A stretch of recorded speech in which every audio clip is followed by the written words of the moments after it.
18세기 남아프리카 지역은 유럽 정착민과 원주민 간의 갈등이 고조되던 시기였습니다. 네덜란드 동인도 회사가 1652년 케이프타운에 거점을 세우면서 유럽 세력의 영향력이 확대되기 시작했습니다. 초기에는 선박 보급을 위한 중간 기착지 역할이었지만 점차 농업과 교역을 목적으로 한 상업적 식민지로 발전했습니다. 유럽 정착민인 보어인들은 농경지와 목축지를 확장하면서 원주민 공동체와 충돌하게 되었습니다.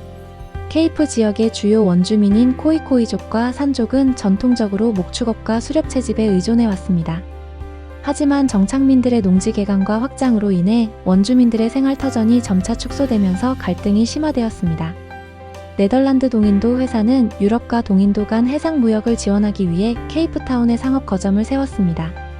정착민 수가 증가하면서 농경지와 목축지가 확장되자 원주민 공동체와 마찰이 불가피해졌습니다.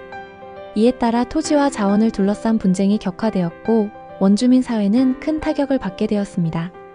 네덜란드 동인도 회사의 케이프 식민지 확장. 네덜란드 동인도 회사 VOC는 1652년 유럽과 동인도 간 해상 무역로 상해 보급 거점으로 케이프타운을 설립했습니다.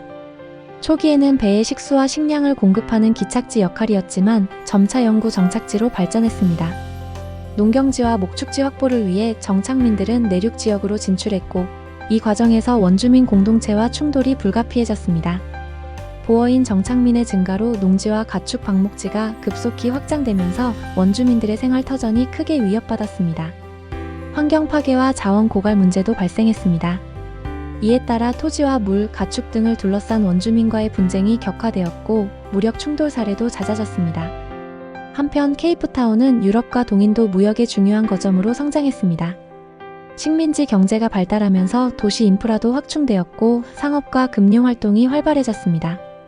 케이프타운의 지리적 위치 덕분에 해상 무역로 상해 전략적 요충지로 부상할 수 있었습니다. 원주민 코이코이족과 산족. 케이프 지역의 주요 원주민인 코이코이족과 산족은 전통적으로 유목, 목축과 수렵채집에 의존하는 생활을 해왔습니다.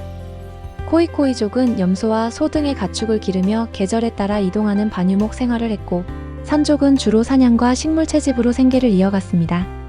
이들은 자연 환경과 조화를 이루며 생활했지만 유럽 정착민의 농업 확장으로 인해 큰 어려움을 겪게 되었습니다. 보어인 정착민들은 농경지와 방목지를 확대하기 위해 코이코이족과 산족의 전통 영역을 차지해 나갔습니다. 이로 인해 원주민들의 가축 방목과 사냥, 채집 활동이 크게 제한되었고 생계 자원이 감소하면서 생존이 위협받게 되었습니다. 특히 물 부족 문제가 심각해지면서 코이코이족은 가축 사육에 큰 타격을 입었습니다. 뿐만 아니라 토지와 자원을 둘러싼 갈등으로 무력 충돌이 잦아졌습니다. 정착민들은 원주민 공동체를 야만적이고 열등한 존재로 여겼고 문화적 차이에서 비롯된 오해와 편견도 충돌의 원인이 되었습니다. 이러한 상황 속에서 원주민들은 전통 생활 방식을 포기할 수밖에 없었고 사회적 붕괴를 겪게 되었습니다. 분쟁과 대립의 심화. 정착민과 원주민 간의 갈등은 곧 무력 충돌로 이어졌습니다. 대표적인 사례로 1659년과 1673-1677년에 발생한 코이코이 전쟁이 있습니다. 이 전쟁에서 네덜란드 동인도 회사와 보어인 민병대는 코이코이족을 공격하여 많은 사상자가 발생했습니다. 또한 1770년대에는 산족과의 분쟁이 격화되어 산족 전쟁이 일어났습니다. 이 전쟁으로 산족 공동체가 큰 타격을 입었습니다. 토지와 자원을 둘러싼 다툼도 끊이지 않았습니다.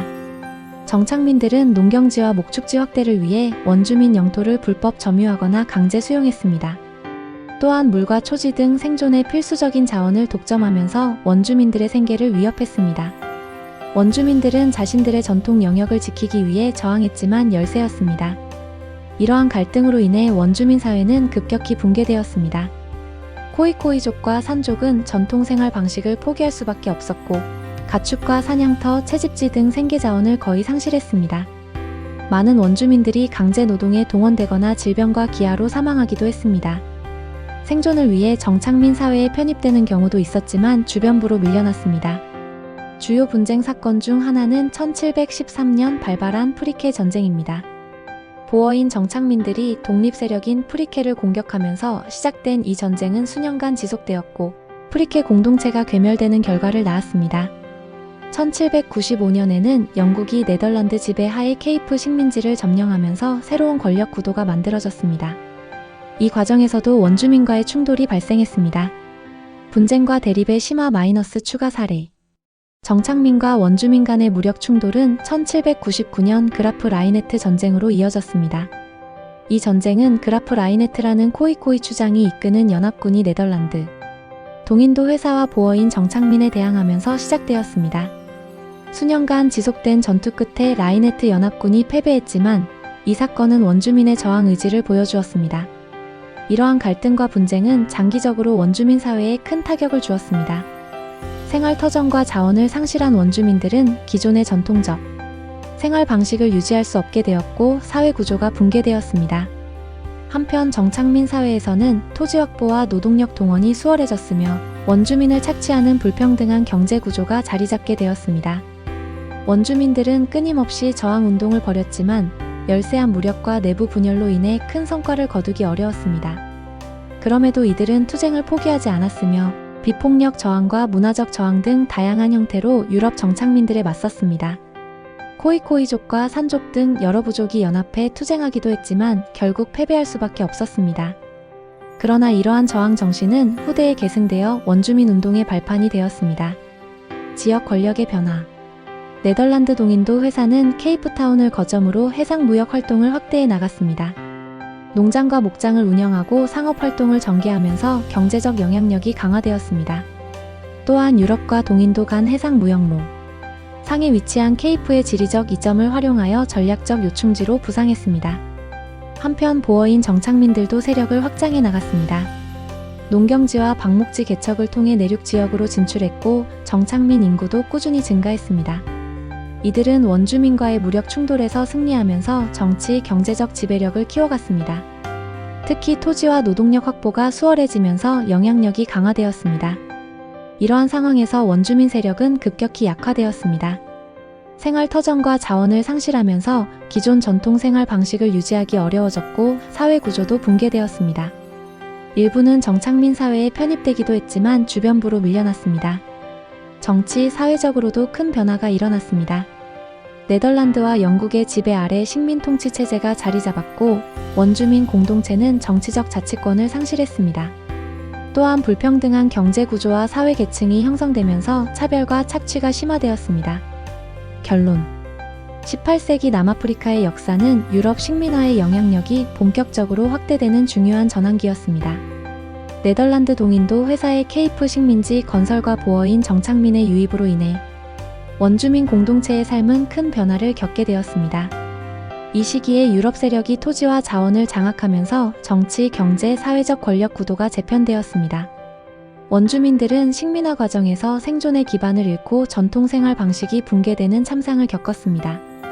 토지와 물, 가축 등 생계 자원을 빼앗기고 사회 구조가 와해되면서 많은 이들이 기아와 질병, 강제 노동에 시달렸습니다. 정착민들과의 무력 충돌로도 큰 피해를 입었으며 결국 주변부로 밀려나며 정체성을 상실했습니다. 이처럼 18세기 남아프리카의 역사는 오늘날 원주민 권리와 토지 분쟁, 문화적 다양성 존중 등의 현안과도 직결됩니다. 과거의 불평등과 부조리에 대한 반성과 화해 노력이 필요한 이유입니다. 선주민과 소수 집단에 대한 배제와 차별 없이 모든 구성원의 존엄성을 보장하는 포용적 사회를 만들어가는 것이 중요한 과제로 남아 있습니다. 18세기 남아프리카의 역사는 우리에게 중요한 교훈을 줍니다. 권력의 남용과 약자에 대한 착취, 문화적 편견과 무지로 인한 비극을 반복해서는 안 됩니다. 다양성을 인정하고 상호 존중의 가치를 실천해야 합니다. 또한 자원 관리와 환경 보호에 대한 지혜를 배워야 하며 정의롭고 지속 가능한 발전을 추구해야 할 것입니다.